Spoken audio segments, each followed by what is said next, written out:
and gentlemen, welcome to episode 51 of No One Asked Us. I should know the name of the show. No One Asked Us with Josh Bopp from Aduvo. Is it Aduvo? That's right, Aduvo. Yeah. Okay.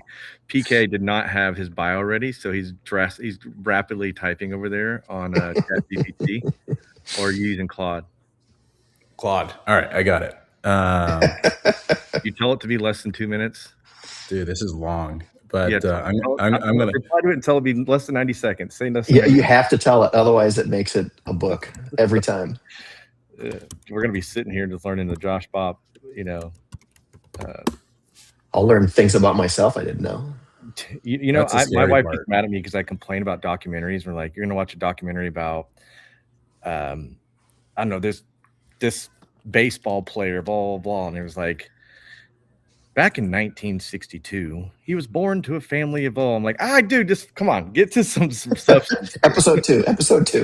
Yeah, All right, I'm ready. go for All it. right, I'm going to run with it. Josh Bopp is the founder and CEO of Aduvo, a sales and marketing automation platform built specifically for mortgage professionals. With more than 2 decades in the mortgage technology space, Josh has spent his career solving problems he knew firsthand. Loan officers were stuck with marketing systems that were too complex, too time consuming, and too often left unused. Aduvo is his answer, launched in 2024 and developed by the team behind Focus IT, a mortgage industry software provider since 2002. Aduvo gives loan officers set it and forget it marketing automation. It requires no marketing expertise, no ongoing management, and no routine logins, integrating directly with the major LOS systems to automatically send compliant loan status updates and personalized newsletters and timely outreach. All right, I think that was sufficient for a bio. Plenty. How did it do, Josh? Did great. Awesome. Josh, maybe we can kind of kick things off by giving your background Yeah. in the space, in the mortgage industry, how you ended up here. You have a really fascinating background. I remember hearing about it the first time, so I think it'd be a good place to start. Yeah, absolutely. So I have another business called Focus IT. It's still in existence today. Started that in 2002. Really, is just a traditional managed service provider. Crawling under desks and plugging in workstations and building servers, things like that. Here in Metro Phoenix, and in the beginning, it was really any work we could get our hands on. But after a couple of years, started to develop a specialty in mortgage. It was real estate boom times here then. And Yeah. obviously mortgage is a good feeder to that. So by 2005, 2006, that's pretty much all that we did was Phoenix Metro based managed service work for mortgage companies, just throughout all the different cities that encompass Phoenix Metro. In 2007, we launched a hosted platform where we would host loan origination systems. So we had built this platform for our customers a number of times. Like, I want to maybe just buy some servers and stick in a data center and see if smaller companies will buy little slices of it. And this is back in the day when pretty much every mortgage company, but especially the smaller mortgage companies, were emailing files back and forth, right? Like that's how you got stuff done with your processors. You'd take a loan app and something like Point or Contour or Genesis, and you'd email it to your processor. They'd work on it for a while, then they'd email it to somebody else. Anyway, it was a mess. But that's really what we were looking to solve. And by 2010, 2011, we had moved out of the field service work, and that's really all that we did. So from 2008, 2009, up until really now, we still host loan origination systems still over there. Mostly Point Central, a little bit of Byte, but at our peak, I think we had 12, 13 different LOSs and kind of supporting apps that we hosted, and really just allowed our customers to skip the need to buy servers, hire IT guys, worry about backups, compliance, upgrades, all that stuff. So yeah, and that's kind of my background. So I've been doing that again since 2002. That business is still running. We have 1,600 mortgage companies we still host loan origination systems for, believe it or not, that just for a variety of different reasons have not moved to a true SaaS LOS that's available to them today. And then we started Aduvo 2023 and launched that app in the middle of 2024 as really trying to solve that really specific need that you laid out really well, PK. But yeah, that's kind of my mortgage background. But been around a long time, seen a lot of changes, and it's a great space to be in, but interesting space. I think it gets a bad rap that it's way behind the times. It's a little behind the times, but you go to a doctor's office or a lawyer's office, like they're way further back of the bus than we are. it's just hard to move when you got all the paperwork and regulations and whatnot. So I've seen a ton of change in 24 years for sure. So you're telling me before, what is that, 2008, 9, 10, there was 12 plus LOSs around? Oh yeah. Yeah. And they were a lot of just not little, but they were standalone apps. The most connected environments had a server they'd buy for their office and a file share, right? Like it wasn't really client server. It was mostly just like a stack of files, just like you'd have with Word or Excel or PowerPoint sitting in a shared drive. So we did a lot of that work early on, which was to snap something like Point or Genesis into a server. So we'd sell them a server, right? And then we'd put everything on that server, and it was like game changer for them. You had to be in the office, but now you didn't have to email a file back and forth across the office. So, and then what happened? And you think about what's in that file too. I mean, it was pretty scary what people would put in an email and hit send on. What happened to the other two providers? You said Contour and Genesis. They just got bought up by PE. They morphed into Encompass. So Encompass gobbled both of those up, and DataTrack was another one that we hosted. Not quite an LOS, but it was more bankers platform. That effectively is Encompass Banker today, right? Just through this and this and this and this. So they did a great job building out what I think was the first truly client server architecture. But then they grew through acquisition pretty aggressively in their early years and kind of took all these little scrappy LOSs and just kept gobbling them up. And then they would either put them on, I forget even what they called it. I think it was just Encompass at the time, but became Encompass Broker. And then eventually DataTrack, turned over. I'm sure there's probably not a single line of source code that's still DataTrack that's Encompass Banker. But at the time, DataTrack just became Encompass Banker. And obviously that's the standard for anybody that's 50 seats and above. So, gotcha. Chris, do you remember using any of these platforms? Yeah, dude, I installed like the first Point data server ever when I was in high school. Nice. The president of Point was that Asian guy, and Tex came to Doug visit. Chang. But yeah, we used Point and then DataTrack at Sendera. So that was a kind of a flow that was still archaic. But the disconnect between the silo of Point and the silo of DataTrack was always in theory, it was like, hey, we'll separate sales from what underwriting has access to. And then it was like, that sounds great. And it was like, oh, this is a nightmare. And then I've used Byte as well extensively. But fascinating. What a journey. It's a kind of like, Josh, did you ever heard of Access Business Technologies, ABTM? Oh, sure. Oh, yeah. Is it similar kind of what you do? Yeah, very similar. They're our only true competitor in the hosting space. Now, they stayed in that managed service world. We really dedicated ourselves just to hosting LOSs. Got really, really, really nichey. Yeah. And then with Aduvo, kind of same thing, really nichey in just this one space where they're broader in their technology service offering. But yeah, specifically on the hosting side, ABT and us are the only two official Calix hosting providers even today. Wow. Yeah. Small world. All right. So tell us a little bit about Aduvo, what you're doing. What was like the spark for going out and building that in 2023, 2024? What's your kind of thought process there? Well, initially, this is 2011, I guess. Our customers were asking us for a workflow tool, loan statuses really, that could work with Point Central, because we were kind of new to the Point Central game. I think it was still Point Data Server at that point. And we couldn't find one that we like, because we would refer people out to software all the time, right? They would ask us for mortgage reporting software, whatever. And we kind of just had our short list of people that we would refer them to and then host it for them, right? That was kind of our business model. But we couldn't find one in that loan status world, workflow world. So we built it. And that was a product that we called Pulse. And then we added to Pulse some marketing automations, and just kind of, maybe it was 10% of our revenue. It was just kind of a back burner thing for a long time. And in 2020, 2021, I was like, let's modernize this thing. Just talk to our stuff, just our data that we hosted. And that was the extent of what it did.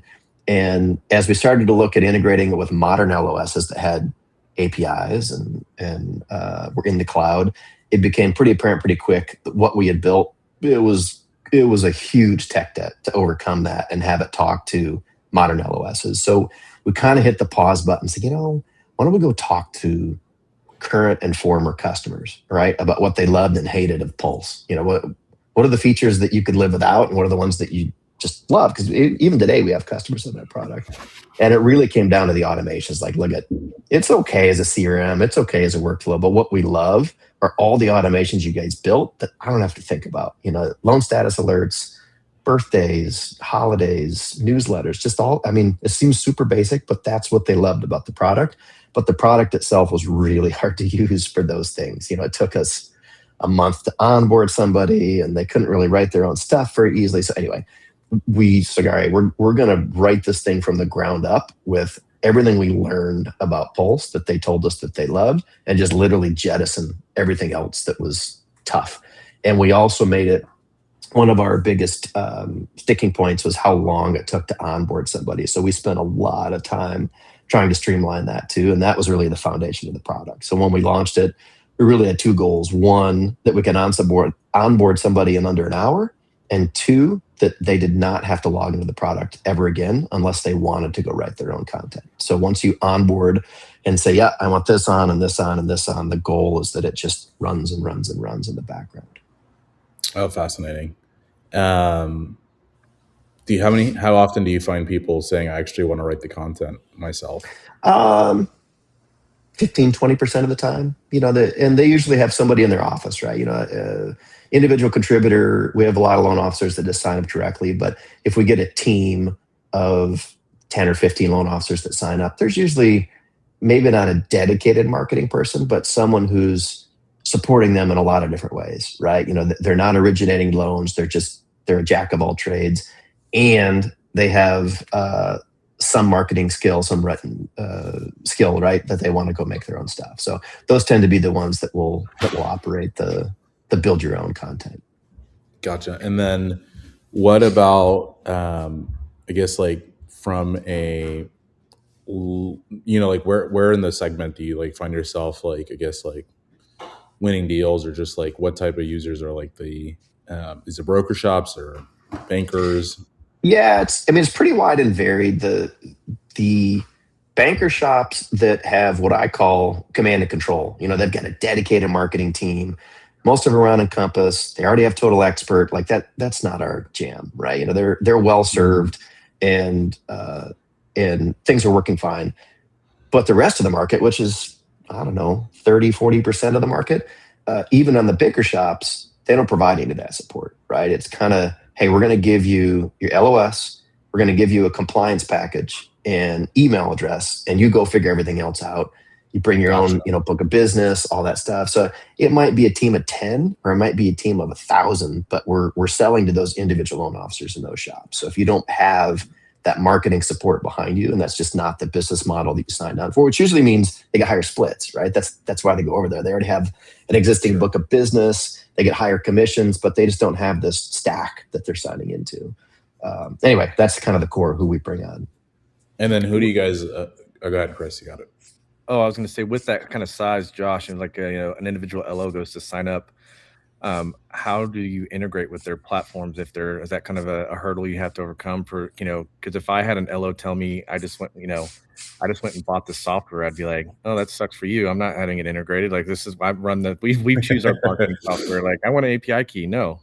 Yeah. So it depends on the shop. I would say the majority of those that sign up have a model already that allows you to give us a key just for them, right? Arrive is a good example. Like Arrive does a good job of a loan officer specific key that's just their stuff.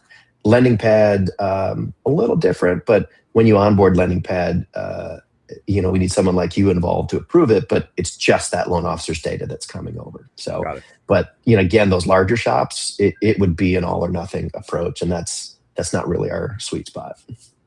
Got it. Gotcha. And then who do you guys go compete against? Is it the total experts of the world, or they're more? We don't bump into total expert a lot because again, that part of the market is so well served. They're not shopping, right? They're not in need. I would say the biggest competitor that we've got, believe it or not, is Outlook. Most of our customers have tried some variety of different solutions. Like, oh man, I just can't do this. It's too much. I can't do it with any consistency. It's too expensive. They just default back to their email and send emails when they can to their book of business, but no consistency. So, Gotcha. customers that don't purchase us usually already have Go High Level or Shape or something like that in place. But Sure. again, they're generally not buyers. The buyers for us are those like, oh my gosh, I've been looking at you guys forever and kind of given up, and I've just been sending these one-off emails when I can. Yeah. And this is just kind of a breath of fresh air for them. Gotcha. Makes sense. Are you guys using any of the AI tools to help with like generating copy or we are internally personalization and things like that? so we have a person who's Lindsay Magri, who's in charge of our team on the content generation side. She's got 20 years marketing experience, 10 years of mortgage marketing experience. She uses AI heavily on the generation side, but she's a editor, right? She makes sure that everything that we put in there is still compliant, and we send it to external compliance to check it too. But anyway, we've got our first real AI features coming out late summer, which will allow a loan officer to generate their own content, right? Compliant content, and I think that'll be cool for them. I honestly don't know how much they'll use it because they sign up for us to be set it and forget it, but. Yeah. And if you're an individual LO right now, it's almost impossible to generate your own content with any consistency. So for those that want to do it, I'm hopeful this will help them execute. And then do you show them like open rates and like, the metrics behind? We do. Yeah. So we send them every big campaign we send, we have what we call the day after report. I mean, they can log in anytime and see it, but people don't log in. So we push a report to their inbox that shows them the stats for that message. And then we're just rolling out weekly and monthly summaries too that kind of give them overall look at hey, this is what we did, and here's your open rates and new subscribers, things like that. But all pushed to their inbox because again, they don't want to log in to see the stuff. So gotcha. Chris over here chomping on some bagels over there. I was sitting here like my stomach's hurting. I was like, gosh, I put a bagel in there earlier and I didn't go get it. Nice. Maybe it's because I didn't eat. My wife would be making fun of me, being like, "That's my husband." Number of times I've started a bagel and then just never got it. Hilarious. So you did say that the LOs are kind of engaging with a lot of that some of them want to customize, right? It's funny. I would imagine that you probably have 40% who ask, "Hey, can I customize it?" And probably 20% actually do.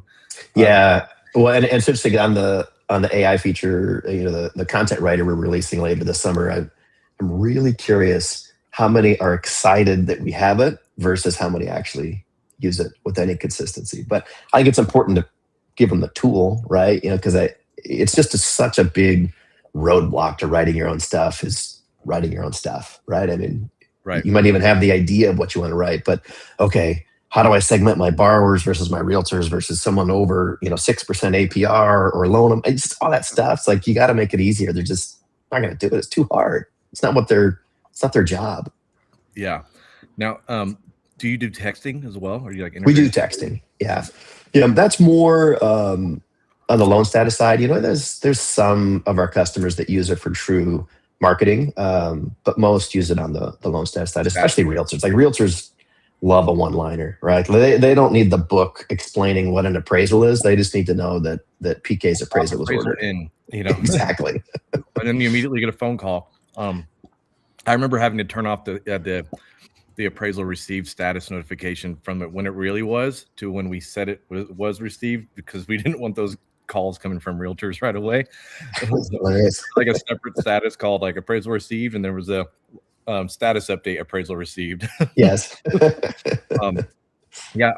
how granular can you get with the status updates? One of the things we did is, we built our own for Momentum, but we try to treat it like if you were a single borrower and you were a female, we tried to do a different kind of thing instead of like, here's this family in front of a nice picket fence house, and it's like, this is a woman who's got a divorce with a divorce decree in here. Husband cheated on her. Like, I don't know. Like, I'm over here reading the promissory note, going, yeah, we don't want her to get a nice family photo in her status update. Like, you closed. That's so interesting. Yeah, we have flexibility in what you can send. So we bring in, I don't know, 200 data points or so from the LOS, and kind of a standard milestone set, but you can make any custom milestones you want and we'll pick them up. So that would be probably the simplest way to do it in my world, would be a specific milestone that triggers a specific alert that we would send. Got it. And we kind of learned that even from Pulse, the milestones, the statuses need to be flexible, because those are very personal to the mortgage entity. There are a lot of standard ones, but everyone seems to have their own 20% that are unique to them, what they call it, when they trigger it. So we made our platform flexible, so it just picks them up. It's up to you to write the content for it, or we can help you do it. But we definitely pick those up. Yeah, I think if you were to go to an Encompass conference and then just ask the room to just yell out the field they use to identify a funded loan, you're going to get about 10 different answers. 1999, 1997, and what they call it. I mean, majority will say I call it funded, but not everybody does. Yeah. Right? It's fund's release date. Okay. That's right. That's right. That's so I guess like on the integration side, does that become a bit of a pain in the ass to actually like map all these fields out, or have you guys figured out a system or a process to actually? No, it's pretty standard, and every LOS calls it a little different, but they've all got the field set, right? An APR is an APR, a loan amount's a loan amount. No matter what you call it, we're going to find it. And then the statuses are what we learned to make super flexible. Where it's like, give us whatever you've got, and we'll figure it out once we ingest it, because we can't create a one-to-one mapping for every status in existence. We just kind of have our standard 6, whatever it is, and then give me the rest, and we'll help you set it up on your side. Got it. So is your pricing per seat, I guess? It's per seat. So we charge per originator, per loan officer. So if you've got support staff or broker owner that doesn't originate files, they're all free. That's just kind of how the model works. But kind of learned that from Pulse too. They don't like to pay for their admins. So just charge a little more for a loan officer and make everybody else free. The math looks the same and everybody's happier. Yeah. The reason I asked, because I was like, I mean, you said you started in 23. Bold. The market was not a lot of volume. So I was like, no, that made me think you must be doing per seat, because it is per seat. Yes, it is not. It's not on volume. It's not on the number of units that you push. It's per seat. Yeah, smart. What are you seeing on the AI front, Josh? Like, our customer. It's funny. We use it a lot internally. Less on the coding front that I would like.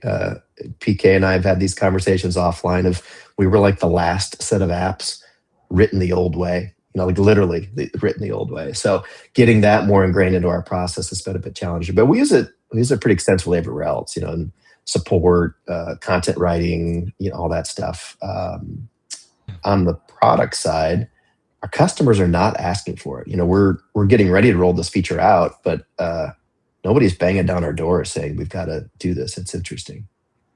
Well, I mean, PK would tell you, like, if you want any help, Mace Innovations will happily. Yeah, I was gonna say, Chris, why don't you tell Josh a little bit about what you guys have cooked up? And I'd love to learn that. Oh, so we got, as Andrew told me again the other day, I think it was yesterday. Yeah, he's like, I hate you. That's what he said. He was like, you guys were so lucky to be ahead of everybody else, because we sold some IP and I went all in with AI in September of 24. Okay. And my developers all were saying I was not making the right choice. One held out longer than the other, but Sean jumped on pretty fast, and then he became an expert. And then we got a Google grant, and we got an Amazon grant, and then we got bought some Linux hardware, and we just kind of started an AI channel that PK has joined in. The chatter there has kind of slowed down, I think, with our amount of work. But yeah, we just started doing some custom dev, and then we started kind of having where people would we're kind of like the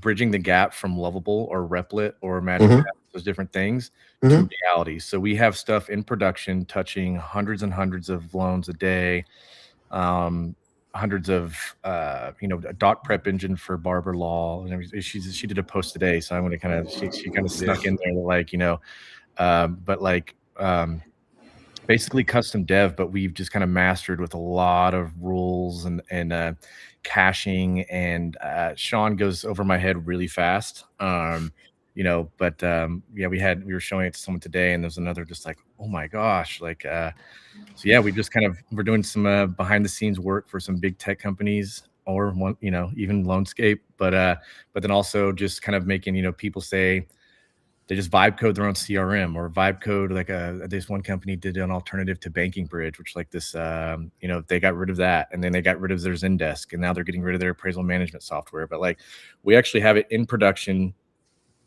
mass, like it's secure, it's passing all compliance, third-party pen test, all that. So it's kind of bridging that gap between vibe coding and actually going in production, integrating with OB, integrating with Encompass, integrating with texting. They don't understand how that stuff works. They just vibe code away. And we have one that's got over 2,000 commits on their thing, and this is done by a guy who doesn't know a darn thing about tech. And he's just, man, guys, I was up till 2 a.m. coding. We're like, okay, you're not coding, but yeah. But yeah, so that's kind of what we're in the business of, making people be able to vibe code their own stuff. So Awesome. That's amazing. You leaned in early. we did. Yeah. And that server that we paid for is about double the cost now too.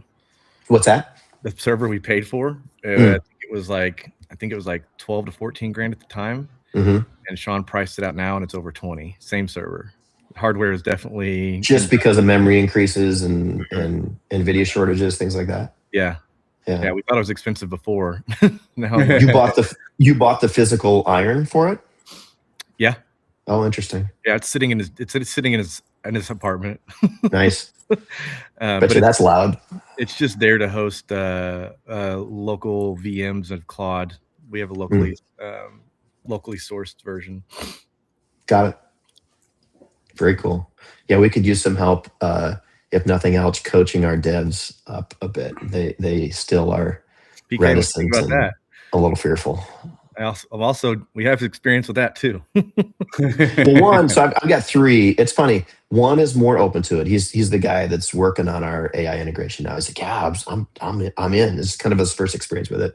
One is like, I don't want to touch this stuff. And then a third, he's our front end guy, is started using it really without me even knowing or a team knowing. He's like, oh yeah, here you go. I started using it. I forget what he was using, but anyway, for our Angular front end, he started to code with it. It's like, I'm way faster with this now. So, cool. Great. That's why I want you to use it. Yeah. I think the hard part is, and maybe Chris, I've told you this example. It's like you hire like these smart people to go, build stuff for you. Yeah.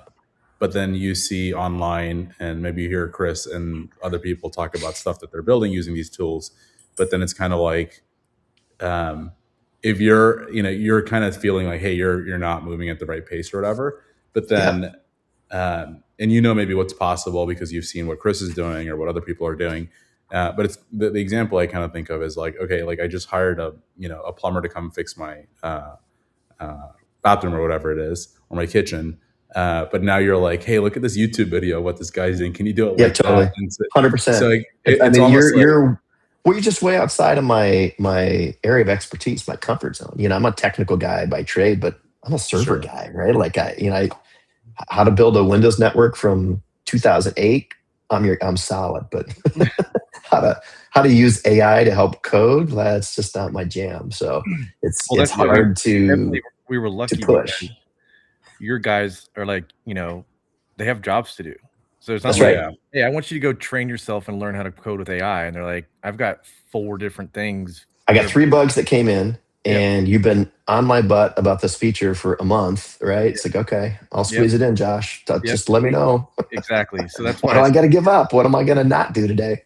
exactly, and that's where we kind of got lucky. So Yeah, I saw this post. I think it was on Twitter. Maybe Andrew sent it somewhere, but it was talking about how there was a company that paid. I think it might be Canva. I could be wrong, but they paid their employees for a full week and just said, "Don't do anything but go research how to figure out how to use these tools and get better at it."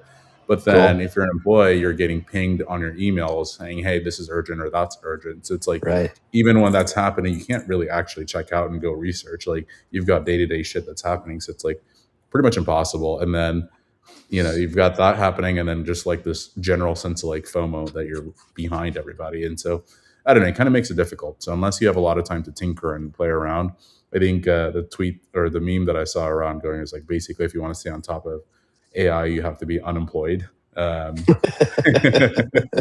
Well, and I think part of it too is I always encourage the guys to look at it, but I'm not pushing super hard because one, Macy already pointed out you got to get your job done, but two, we're in an industry that's very security conscious, and I don't want to push them to the point where they're Start cutting sacrificing. corners. Yeah, we don't hold the same PII that St. LOS does, but we've got PII in there. Like I don't want them Yeah. just vibe coding and all of a sudden it's exposing something that's super scary. But anyway, Yeah. it's always that balance of, hey man, we got to move faster, but be careful. Yeah. Don't make a mistake. Yeah. I think there's a whole opportunity or like a problem space around like security testing, continuous security testing, all of these apps that are being built, Yeah, and making sure they're like actually enterprise grade, as much as you are vibe coding or you're building fast. So like yeah. almost like a defense mechanism that's happening. Yeah, we started using at first it wasn't even AI, but now it's AI powered, just a security checker. We're trying to weave it right into our commit process. Right now it's kind Mhm. of a ride along that we, every month, 60 days, whatever, we just upload our code and you see what the latest vulnerabilities are. But I don't know. I think probably the next 6, 8 weeks, it'll just be part of the commit process. Is you got to run it through that, and then it's commit, and uh, hopefully catch some of that stuff, especially if we start using more AI coding. I think it's just kind of a requirement to do that, just in case it's putting stuff in there that's not so good. Yeah, Chris, what are you doing there on that front? well, remember we have a whole process that has multiple agents. They have like the security guy, they have the SOC 2 one that has all of our SOC 2 documentation. Then we have the hyperscale.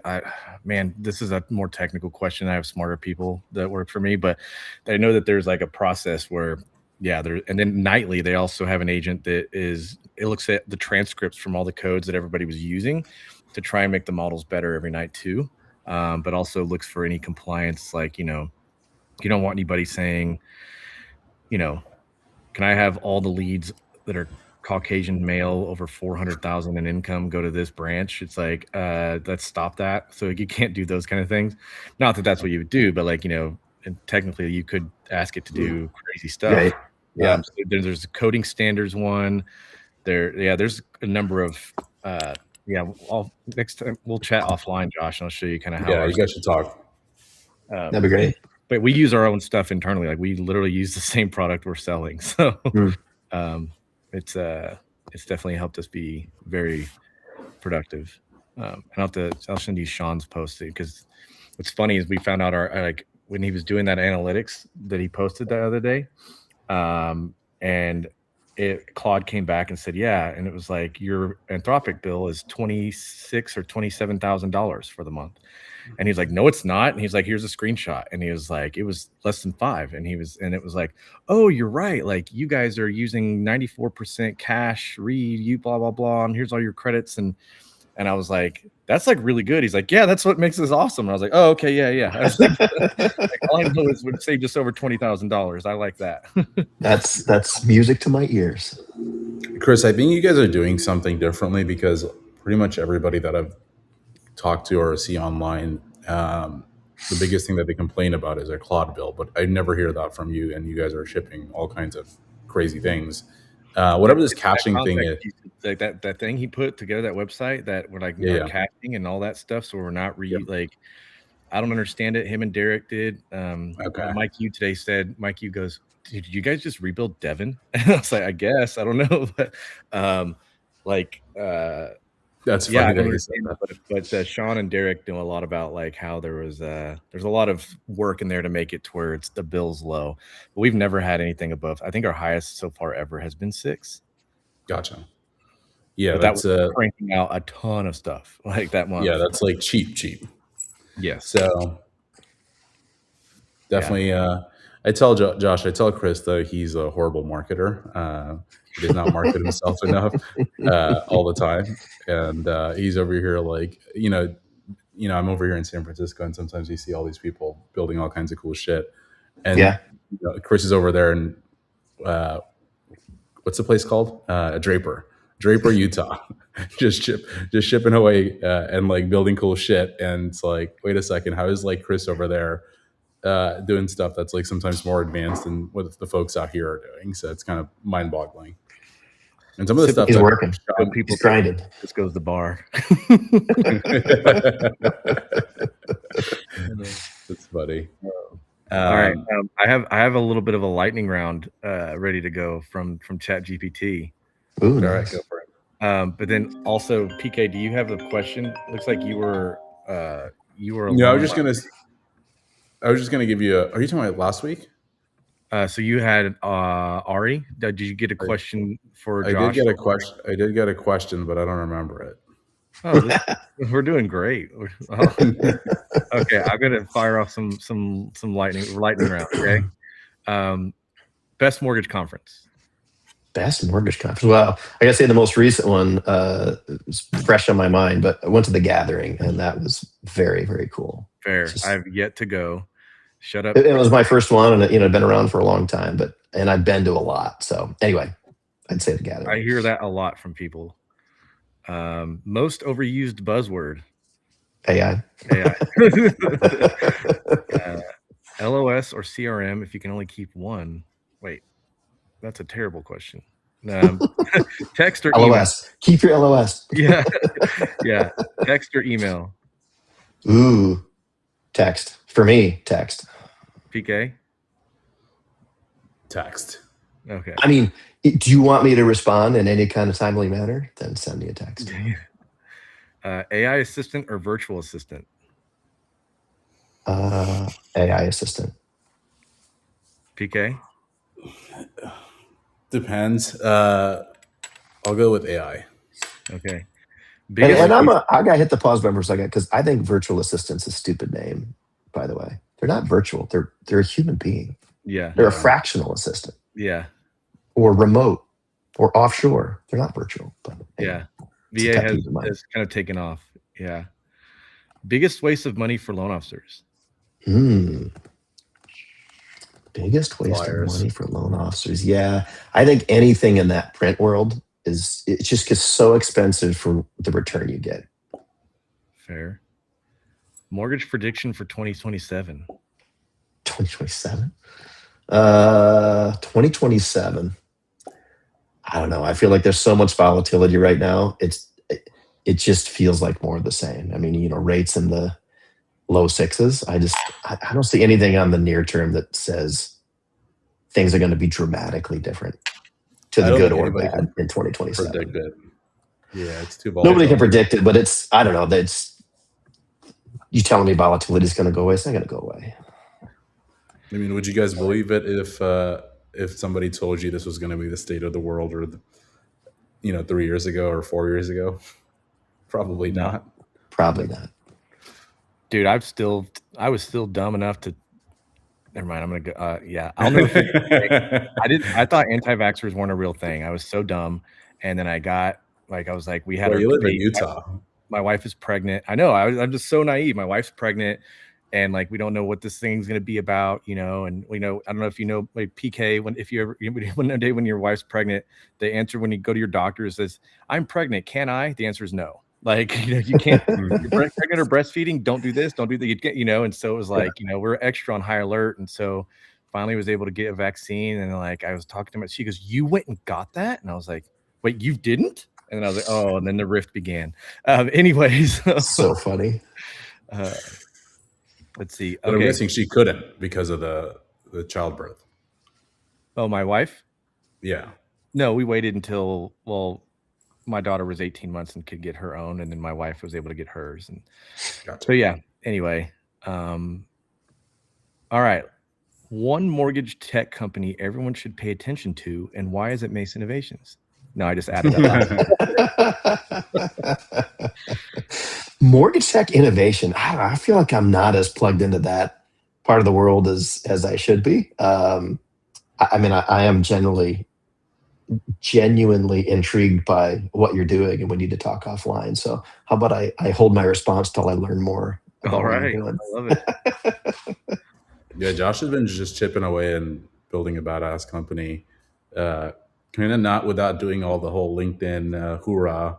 Yeah, And that's not my area of expertise. Is I just like to work and just grind, but yeah.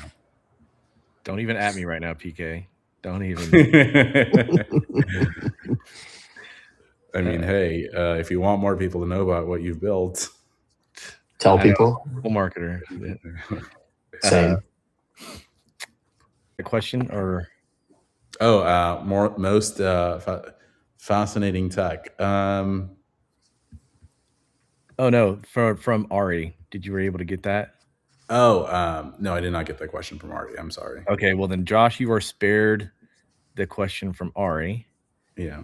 But you have a question to ask our guest next week, which is the guest is Nomi Smith, SVP at Lone Pass. Okay. And I do not know Nomi Smith, so I would more. They're a non-QM and commercial real estate pricing engine. Maybe commercial real estate might be the wrong word, but a pricing engine for a lot of non-QM lenders. Okay. And commercial or not commercial? Because that'd be super. Yes, it is on the commercial side. I don't know what the best way to describe is. Basically, there's like a lot of these commercial lending shops. A lot of their pricing is done kind of like manually. Very much so. Yeah. So it takes them a while to actually be able to push out like, here's our price, here's our quote. They're helping to kind of standardize that space so that you can like very quickly provide an estimate and pricing and things like that. Interesting. I mean, I'm sure he's going to explain all this in the podcast, but I mean, my question would be, how did you go from idea to execution? Because people have been trying to solve that in the 25 years I've been in this space. I mean, every once in a while we bump into a commercial lender, and this was more on the LOS and the hosting front, but they would say, hey, do you have something for us? And can we use, I don't know, Encompass or Point Central for us? Like, no, this is not for you. And then they would follow it up with that question: was, well, do you know of anybody doing pricing engines? Or anyway, that's a big leap.